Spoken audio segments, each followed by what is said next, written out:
Улсын хурлын нэр бүхий гишүүд их хурлын дэгийн тухай хуулинд нэмэлт өөрчлөлт оруулахаар ажиллаж байгаа тухай бид өмнөх мэдээллийн хөтөлбөрөөрөө мэдээлсэн билээ. Тэд өнөө өглөө боловсруулсан хуулийн төслөө их хурлын даргад өргөн барьсан байна. Асуудлыг энэ 7 хоногт чуулганы нэгдсэн хуралдаанаар оруулан шийдвэрлэхээр төлөвлөжээ. Хамтарсан засгийн газар байгуулан ямар ч хяналтгүй болсон парламент хэвлэлийг нэг игнэнээсээ түлхэж бүрч дураараа дургахаар болоод байгаа. Чон бороноор гэдэгчлэн баяр төхөж хүмүүсийн анхаарал сулрахаар томд тооцогдох хуулиудыг шуурхайлан баталдаг жишг тогтсныг гишүүд ч хүлээн зөвшөөрч байгаа юм. Дэгийн тухай хуулинд ийм өөрчлөлт орсныг мдээгүй гэх гишүүд алдаагаа засахаар ажиллаж байна. Мөн нэр бүхий 4 гишүүн дээр нэмэгдээд хэд хэдэн гишүүн хамтарч өнөөдөр дэгийн тухай хуулинд нэмэлт өөрчлөлт оруулах хуулийн төслийг өргөн барьлаа. Тэд өчигдөр орой гэхэд төслөө хурлын даргад хүргүүлнэ гэж байсан боловч Дембрэл дарга хүлээн авалттай байсан учраас амжаагүй гэж байна. Тиймээс өнөөдөр хурлын даргад өргөн мэдүүлжээ. Одоо мөрдөгдөж байгаа хуулийн дагуу байнгын хороо буюу парламентын галтугаан дүрмжиж байгаа ажлыг ингэж хаалттай болгосноор гишүүд жүжигчин байхаа болно гэж хууль санаачлагчид нь тайлбарлаж байгаа ч өнөөдөр хэвлэлийн баг хурал зарлагчид бол ард иргэд тэнэг биш учраас хин жүжиглээд хин ажиллаа яриад байгааг ялгаж чадна гэж хэлж байгаамаа. Өнөөдөр тэрийг тайлбарлахдаа хууль санаачлагчид ажлын хэсгийг тайлбарлахдаа камер харж та нар ярьдгаа. Тийм учраас одоо болио гэсэн тийм асуудал ярьж байгаа шүү дээ.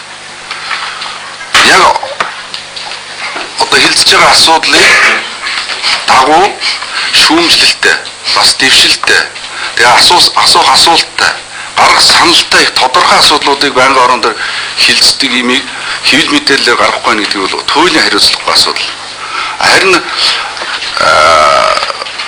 хилцэж байгаа асуудалтай холбогдлогоор шал өөр яриад явж байгаа тэрнийг бол сэтгүүлч ойлгоно, ард түмэн ч ойлгоно шүү дээ. Тодорхой бэлдэж монтажлжтэй найруулсан мэдээлэл гэдэг бол мэдээлэл биш юм аа. Тийм учраас бид нар энэ одоо хуулийн төслийг санаачлахдаа бодит байдлыг олон түмэнд хүргэх нь илүү одоо шудраг юм аа, илүү нээлттэй байх зарчимдаа нийцэж байгаа маа гэж ингэж ойлгож байгаа. Хоёрдугаар тэгвэл ер нь улсын хурал өөрөө хаалттай хуралдах эрх нь нээлттэй байгаа шүү дээ. Аливаа одоо төрийн нууцтай холбоотой юм уу босод чухал асуудлыг хаалттай хуралдаанаар хэлцэх эрх нь нээлттэй байгаа. За энэ эрх нь нээлттэй байсаар байтал дээр нь одоо байнгын орнуудын хуралдааныг зөвхөн бүх ямар ч шалтгаанаар хамаагүй ингээд бүгдийг хаалттай болох орлого хийж гэнэ гэдэг бол энэ өөрөө тодорхой мэдээллийн эрхийг өөрсдөө төвлөрүүлэх гэсэн орлого гэж би бол ингэж харж байгаа. Хуулинд нэмэлт өөрчлөлт оруулах тухай хүсэлтэй гишүүдээс гадна хурлын даргын шийдвэр байгуулагдсан ажлын хэсэг өчигдөр хаалттай оролцсон байгаа. Тэд өмнө нь байсан заалтыг хуучин хэвээр нь байлгахаар тогтсон бололтой. Ер нь дэгийн тухай хуулийг нэг сайн баталчихвал дахин гар хүрээд байх хэрэггүй гэж гишүүд хэлж байна. Өнөөдрийн хэвлэлийн баг хурал зарласан гишүүд их хурлын даргад үүнээс гадна бас нэгэн хуулийн төслийг өргөн барьжээ. Тэд төсвийн тухай хуулийн төслийг хэлэлцэж байгаа энэ цаг үед их хурал хөгжлийн бодлого төлөвлөлтийн тухай хуулийг хамтдаа хэлэлцэх ёстой гэж үзэж байгаамаа. Бусад улс орны жишгээр бол орох, гарах, орлого зээл тусламж гээд бүхий л зүйлээ 5-10 жилээр нь төлөвлөж тооцдог. Гэтэл манай улсад ийм стратеги байхгүй байгаа нь хөгжлийг удаашруулж байна гэж үзэж байгаамаа. Төсөв мөнгө батлахдаа их усүргүүгээр төлөвлөдөг.